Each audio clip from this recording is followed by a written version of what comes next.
लोग class 10th का जो मेटल एंड नॉन मेटल का थर्ड चैप्टर है वो हम लोग आज कंटिन्यू करते हैं। तो आज का हमारा जो टॉपिक है वो है what happen when metals and metallic oxide react with water.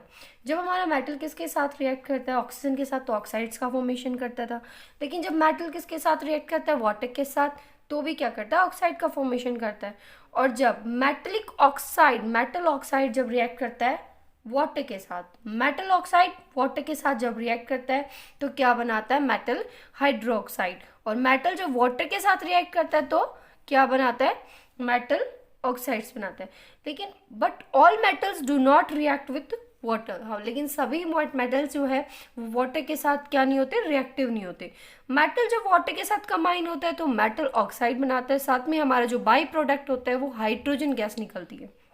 Next है मेटल ऑक्साइड। मेटल ऑक्साइड जब हमारा वाटर के साथ रिएक्ट करता है तो क्या बनाता है, मेटल हाइड्रोक्साइड, मेटल हाइड्रोक्साइड बनाता है।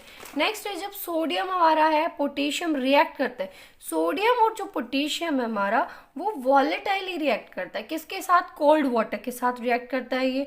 और ये रिएक्शन जो होती है बहुत ही ज़्यादा एक्सोथर्मिक रिएक्शन होती है, इसमें जो हीट है वो बहुत ही ज़्यादा लार्ज अमाउंट में क्या होती है, रिलीज होती है। जब पोटेशियम किसके साथ क्या करता है, रिएक्ट करता है, पोटेशियम मेटल रिएक्ट करता है किसके साथ, वाटर के साथ, तो हमारा जो प्रोडक्ट बनता है वो क्या है, sodium potassium hydroxide. Potassium H2O के साथ तो पोटेशियम हाइड्रोक्साइड बनता है, साथ में जो गैस रिलीज होती है वो H2 होती है, हीट बनती है।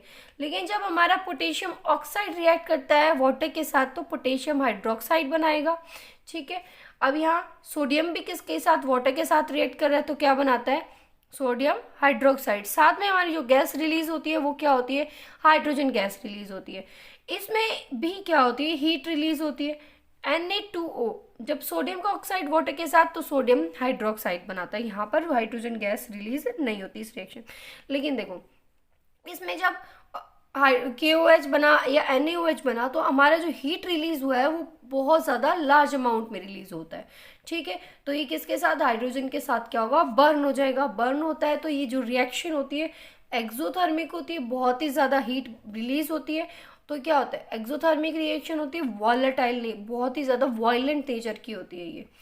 The reaction of calcium same है, हम लोग देखते हैं कैल्शियम के साथ, कैल्शियम भी वाटर के साथ रिएक्ट करता है। ठीक है, कैल्शियम हाइड्रोक्साइड भी बनाता है, लेकिन ये उतने अमाउंट में जो हीट रिलीज होती है वो उतनी ज़्यादा लार्ज अमाउंट में रिलीज नहीं होती है जितनी इन रिएक्शंस में होती है। तो लार्ज अमाउंट में रिएक्शन नहीं होती है तो ये ज़्यादा नेचर में इतनी ज़्यादा रिएक्टिव भी नहीं होते। सोडियम और पोटेशियम तो बहुत ज़्यादा रिएक्टिव होते हैं, इसलिए हम लोग उनको केरोसिन के अंदर इमर्ज करके रखते हैं उनको, ताकि वो रिएक्ट ना हो।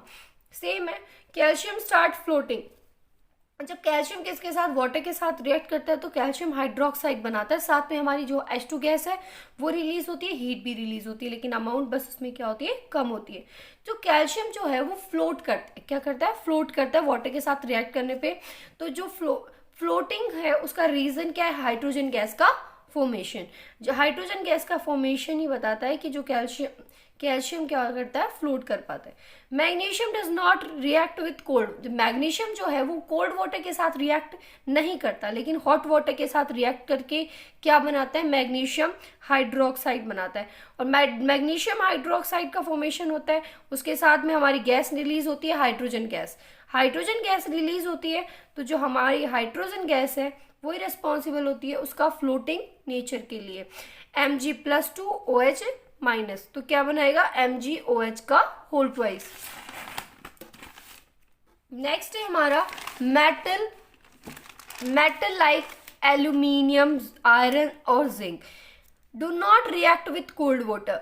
ये जो होते हैं ना ही कोल्ड वाटर के साथ रिएक्ट करता है ना ही हॉट वाटर के साथ। कौन, मेटल, एल्यूमिनियम, आयरन और जिंक। तो इसको आप ऐसे भी याद कर सकते हो, आलू जरा फिर पका, आलू जरा फिर पका स्टीम में। तो क्या होगा कि ये जो वाटर के साथ तो रिएक्ट नहीं करते, लेकिन किसके साथ रिएक्ट करते हैं, स्टीम के साथ रिएक्ट करते हैं। आलू जरा फिर, ठीक है, क्या होता है, ये स्टीम के साथ ही रिएक्ट करते हैं, वाटर के साथ रिएक्ट नहीं करते। सेम अगर हम लोग देखते हैं एल्यूमिनियम की रिएक्शन किसके साथ, वाटर के साथ, तो क्या बनाती है, Al2O3, साथ में हमारी जो गैस रिलीज होती है वो कौन सी होती है, हाइड्रोजन गैस होती है। सेम आयरन का देखते हैं हम लोग, आयरन के साथ हमने किसके से रिएक्शन करवाई है, H2O की, तो ये क्या बनाएगा Fe3O4, साथ में हमारा कौन सा गैस रिलीज हो रहा है H2 गैस रिलीज हो रहा है। Metal like lead, copper, silver and gold do not react with what, जो हमारा मेटल लीड है, कॉपर है, सिल्वर है, गोल्ड है, वो वाटर के साथ रिएक्ट नहीं होता। देखो कॉपर, सिल्वर, गोल्ड ये तो सिमिलर सा हो गया, बस एक लीड आपको याद करना पड़ेगा जो किसके साथ रिएक्ट नहीं करते हैं, वाटर के साथ रिएक्ट नहीं करते। नेक्स्ट हम लोग देखेंगे कि कैसे हमारा जो वो मेटल है वो कैसे रिएक्ट करता है एसिड के साथ। जब भी मेटल डाइल्यूट एसिड के साथ रिएक्ट करता है तो हमारा सॉल्ट का फॉर्मेशन होता है और साथ में जो हमारी गैस रिलीज होती है हाइड्रोजन गैस। एसिड जो है वो H+ आयंस रिलीज करता है, तो किसका फॉर्मेशन होता है हाइड्रोजन का। मैग्नीशियम किसके साथ रिएक्ट करेगा HCl के साथ, तो हमारा क्या बनेगा MgCl2 बनेगा, MgCl2 बनेगा। साथ में हमारी कौन सी गैस रिलीज होती है H2 gas, hydrogen gas release होती है। मैग्नीशियम हाइड्रोक्लोरिक एसिड, और क्या फॉर्मेशन होगा इसके साथ मैग्नीशियम क्लोराइड का Mg+2Cl-1, तो MgCl2 का क्या होता है यहाँ पर फॉर्मेशन होता है। नेक्स्ट है हमारा जब एल्यूमिनियम किसके साथ रिएक्ट करता है HCl के साथ, तो हमारा क्या फॉर्मेशन होता है AlCl3। हमारी जो गैस रिलीज होती है वो गैस कौन सी होती है हाइड्रोजन गैस रिलीज होती है। से जिंक भी अगर वाटर HCl के साथ रिएक्ट करता है तो ZnCl2, Zn के ऊपर कौन सा चार्ज होता है +2, HCl के साथ रिएक्ट करता है तो ZnCl2 बनाता है, हाइड्रोजन गैस रिलीज होती है इसमें भी। आयरन जब HCl के साथ रिएक्ट करता है तो किस में क्या फॉर्मेशन करता है FeCl2 + H2। Fe जो है वो +2 भी शो करता है और +3 भी शो करता है, ठीक है। तो FeCl2 भी बनाता है और FeCl3 भी बनाता है। अब यहाँ hydrogen gas is not evolve. देखो यहाँ HCl के साथ जब रिएक्शन हो रही थी तो हमारा कौन सी गैस रिलीज हो रही थी हाइड्रोजन गैस रिलीज हो रही थी, लेकिन हमारे पास एक एसिड भी है कौन सा HNO3 जो हमारा जो है एसिड वो क्या होता है स्ट्रॉन्ग ऑक्सीडाइजिंग एजेंट है। स्ट्रॉन्ग क्या है ऑक्सीडाइजिंग एजेंट। ऑक्सीडाइजिंग एजेंट क्या होते हैं वो एजेंट्स जो क्या करते हैं ऑक्सीडेशन करवाते हैं। क्या करवाते हैं ऑक्सीडेशन, जो खुद का दूसरों का तो क्या करवाते हैं ऑक्सीडेशन, और दूसरों का तो क्या करवाते हैं ऑक्सीडेशन, और खुद का क्या करवाते हैं रिडक्शन। ऑक्सीडाइजिंग एजेंट्स वो होते हैं जो दूसरों का ऑक्सीडेशन खुद का रिडक्शन करवाते हैं।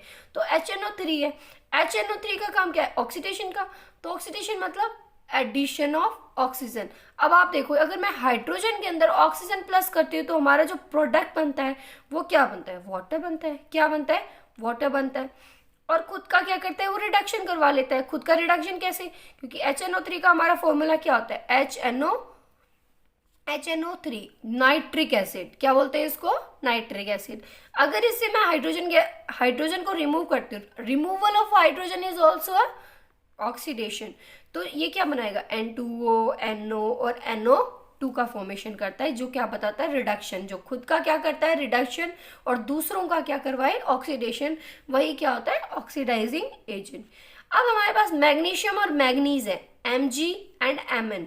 Mg एंड Mn जो है वो क्या होते हैं react with very dilute HNO3। देखो इसमें भी क्या होता है ये रिएक्ट कर जाते हैं, लेकिन वो कैसी कंडीशन होनी चाहिए वेरी डाइल्यूटेड। कैसी होनी चाहिए वेरी डाइल्यूट। डाइल्यूट का मतलब क्या होता है वाटर, हम उसके अंदर जो हमारे वाटर की अमाउंट है वो क्या कर दे इंक्रीज कर दे, ठीक है। तो हमारी कौन सी गैस रिलीज हो सकती है H2 गैस। कौन सी गैस H2, जब वो कैसी कंडीशन हो वेरी डाइल्यूटेड कंडीशन हो। The rate of formation of bubbles was the fastest in case of magnesium. देखो बबल्स किसके बन रहे हैं यहाँ पर हाइड्रोजन गैस की बन रहे हैं बबल्स, तो बबल्स किस में बबल्स का फॉर्मेशन मतलब रेट ऑफ रिएक्शन किसकी ज्यादा होगी मैग्नीशियम की। किसकी होती है ज्यादा मैग्नीशियम की। तो इनकी रिएक्टिविटी एक्सोथर्मिक के लिए क्या होती है मैग्नीशियम की सबसे ज्यादा होती है, फिर एल्यूमिनियम की, फिर जिंक की और फिर आयरन की। In case of copper no bubbles were seen and the temperature also unchanged. This showed that copper does not react with the dilute acid. देखो कॉपर जो होता है उसके अंदर ना ही तो हमें कोई बबल्स का फॉर्मेशन मिलता है। बबल्स मतलब यहाँ पर किसको इंडिकेट करेगा हाइड्रोजन का फॉर्मेशन। किसका बात कर रहा है यहाँ पर वो हाइड्रोजन के फॉर्मेशन की बात कर रहा है। तो कॉपर के केस में ना ही तो हाइड्रोजन के अंदर हाइड्रोजन का फॉर्मेशन होता है, ना ही वहाँ पर हमें टेम्परेचर चेंज दिखता है, क्योंकि हम लोग अभी देख रहे थे यहाँ पर जब भी हमारा मेटल रिएक्ट कर रहा था किसके साथ, एसिड के साथ, तो हमारी रिएक्शंस कैसी थी, एक्सोथर्मिक रिएक्शंस थी। लेकिन यहाँ पर हम लोगों को कोई भी टेम्परेचर चेंज नहीं दिखाई दे रहा था। इसका मतलब वो क्या है कि कॉपर जो है वो रिएक्ट नहीं करता है। ठीक है, थैंक यू।